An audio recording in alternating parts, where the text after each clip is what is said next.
To change text effects in Microsoft 365 Word, open Microsoft 365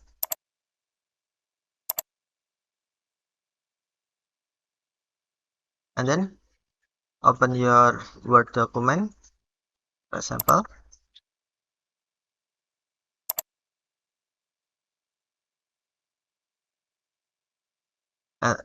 Next, select text you want to change effect, for example, this text, and then select text effect and typography icon.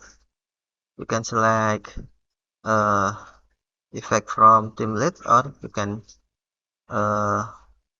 create effect.